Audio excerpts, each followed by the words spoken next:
સુરતને સ્વચ્છતામાં પ્રથમ ક્રમ પ્રાપ્ત થયો છે, પરંતુ સુરતના અનેક વિસ્તારોમાં પ્રાથમિક સુવિધા પૂરી પાડવામાં સુરત મહાનગરપાલિકા નિષ્ફળ નીવડી હોય તેવું લાગી રહ્યું છે। સુરતના વરાછા વિસ્તારમાં આવેલા મોહનનગર સોસાયટીમાં છેલ્લા ઘણા સમયથી પ્રાથમિક સુવિધાઓનો અભાવ જોવા મળ્યો છે। ટીપી 17 પાસ તો કરવામાં આવ્યો છે, પરંતુ પ્રાથમિક સુવિધા આપવામાં નથી આવી। છેલ્લા ઘણા સમયથી આ વિસ્તારમાં ગટરિયા પૂરનું નિર્માણ થઈ ચૂક્યું છે। છેલ્લા ઘણા સમયથી સુરત મહાનગરપાલિકાના કર્મચારીઓને રજૂઆત કરવા છતાં હજુ સુધી કોઈપણ પ્રકારનું નિરાકરણ નથી આવ્યું, જેથી સ્થાનિકોમાં ભારે રોષ જોવા મળ્યો છે। મોહનનગર એટલે વરાછાનું હૃદય કહી શકાય। અહીંયા હારા હારા શેઠિયાના જન્મ અહીંયા થયા છે। 30 થી 35 વર્ષ જૂની અહીં છે। અવારનવાર આ ગેમજીભાઈ કોરાટ અને એની જે સમિતિ મોહનનગર સોસાયટીની છે, ઘણી વખત અહીંયા રૂબરૂ મને બોલાવે છે, હું આવું પણ છું।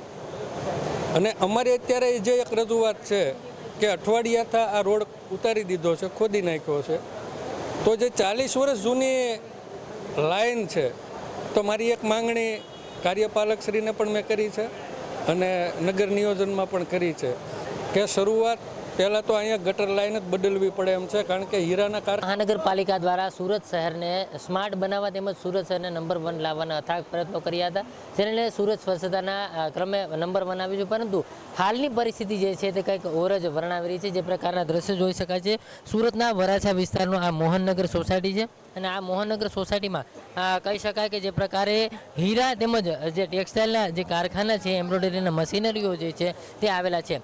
કહી શકાય કે આ જે મોહનનગર સોસાયટી છે તે સોસાયટીમાં વર્ષોથી આ રીતની જે હીરા અને મશીનરીની જે કામગીરી છે તે વર્ષોથી ચાલી આવે છે, પરંતુ અહીંયા જોઈ શકાય છે આ ગટરિયા પૂર છે। આ ગટરિયા પૂર ને લઈને સ્થાનિકો જે છે ખૂબ જ મુશ્કેલીમાં પડ્યા છે, કારણ કે છેલ્લા ઘણા સમયથી આ પ્રકારે ગટર જે છે તે ચોકઅપ થઈ ગઈ છે ને તેના કારણે ગટરિયા પૂરની નોબત આવી છે। આપણી સાથે પ્રમુખ છે, એમની સાથે વાત કરીશું।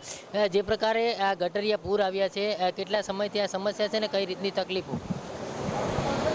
હાલો, આ અમારે જે પોઝિશન છે એવી કોઈ ડુબલપટ્ટીમાં નથી।